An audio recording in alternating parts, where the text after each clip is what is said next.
Hello, hello, hello, and welcome back to JenHannagans. She's Jen, I'm Hannah, two best friends who are always up to something.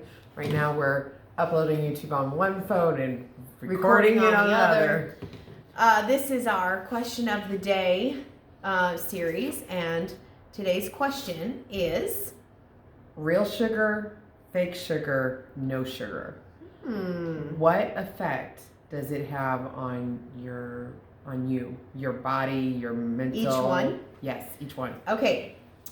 We did a Daniel fast, and so for those 3 weeks we had almost no sugar, like nothing sweet. And I noticed that I was thinking so much more clearly. I had much less anxiety. I was sleeping a little bit better as much as possible, and just felt overall better. And I didn't really connect the two until we came off of the fast. Right. And then all of a sudden, like, we had sugar that day, the day after, the day of that we came off. And immediately, I could tell I was more anxious. I was irritated. And I don't know, it could have been the caffeine too, because for the Daniel fast, we were off of caffeine as well. But I think it was the sugar. So with real sugar, I have found that it does affect me negatively. And more so as I get older. Fake sugar, if I have a Diet Pepsi, it still makes me want more sweets. Like, It doesn't matter that it's fake sugar. I love Diet Pepsi. So, but... I do feel like it affects me in a really similar way of just like wanting to eat more. That's something I found with real sugar too. Like, it does mess with you. Do the research, guys. It does. And I also, like, with some sugars, like with erythritol, things like that, like the fake sugars, I get really sick. Either a headache or my belly will bother me. Yep. And so there's definitely, I feel like I do best on no sugar, like fake or otherwise. So like I feel better. I feel more energetic. My skin's better. My sleep's better. All of those things. So pros and cons with all of them.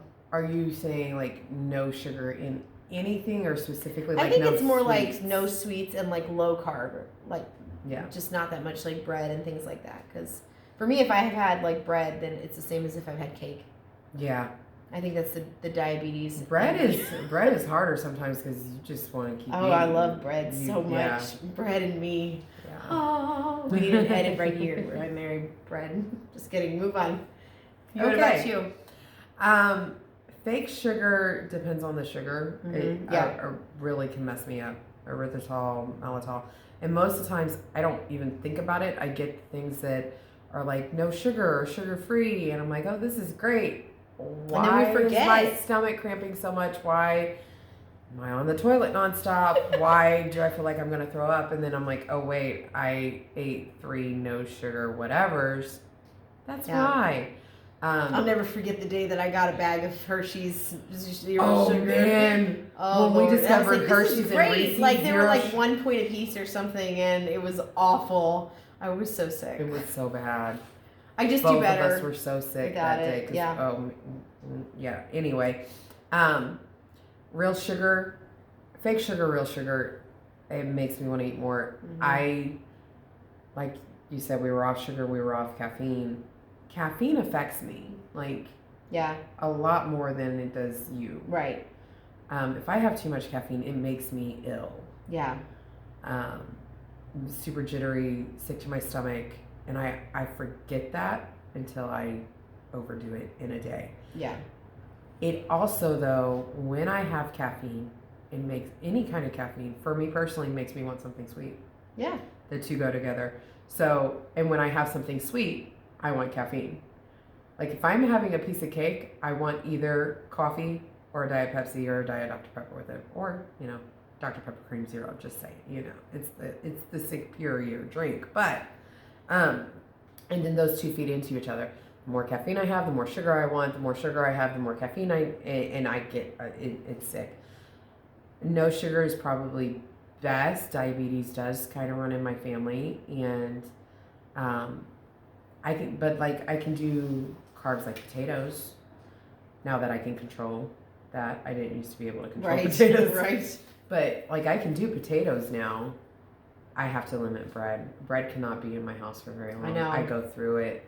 I know that if I've bought a good thing of sourdough, I better have a plan to have guests over, because I will eat that whole thing of sourdough. Sourdough bread, which is I can never have another donut for the rest of my life, but sourdough bread, don't play. Yeah. Don't play. So I'm probably the same. It's best if I avoid sugar for the most part. That's hard though. It does make it hard. It's in everything. It's in everything. And specifically, I need to avoid baked goods and like sugary treats. But then it's a birthday or it's an anniversary or it's an event. But the problem is it doesn't stay there. Yeah, those things are not, that's not where we leave sugar. No. That's not where we let it stay.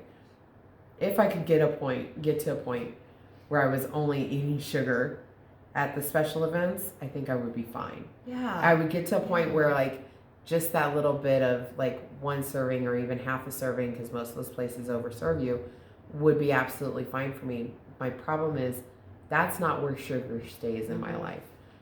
My mom likes sugar cookies. I don't even like sugar cookies, but if I'm in a bad mood, I'm going to eat one of those sugar cookies. You know, it comes in all these different ways, and sugar doesn't stay in the place it should, which is a special occasion thing. Yeah, and I'm trying to, and I feel like I have gotten away from the idea that that it's okay for me personally. It's not okay for me to have sugar every day. It's not okay for me to have a sweet, and that's what I mean by sugar. I know there's a lot of things that have sugar in them, but our main meals are vegetables and meat. Yeah. But and that bread every now and then. But if I just can't, it's not okay for me to have some version of a sweet every day. Yeah, it's me either. And that's the hardest thing I think that I've come up against. Well, you've got your parents who like sugar. I've got my children who like sugar. So we have those in our house, which makes it really difficult. And we have a special event every week when we go to church. Well, just like you said when you had cake or whatever the other day. Yeah. Like, where did that cake come from? It came from a special event that somebody sent home with you, right? Right. Was that the one? Yeah. So we had the same thing. I had lemon cake and banana pudding. So yeah, it's just one of those things you got to pay attention to. Because before you know, you've had a ton of it. Yeah. You know. So for me personally, no sugar is best, but not 100% reality. Yeah. But something I'm striving for. Yes, seriously, because it is. It definitely affects me mentally. Mentally is probably the biggest thing. I mean, I feel the physical difference, but more and more as I get older, I've noticed that it will send me into depression and just wanting to sit around all day and being super grouchy, and which is so messed up, because when you're depressed and you're sitting around all day, all you want is something sugary. I know, and it's a cycle. We're breaking the cycle. So anyway, that's it. Like the video, subscribe. What do you think? Let us know. Tell us what's your role do those experience have for you. And if you have a question that you want us to answer, then ask it, and we will, either in this kind of format, or we want to do a full Q&A video that may be out before this, but probably not. So anyway, let us know. You guys have an awesome day, and we'll see you next time. Bye.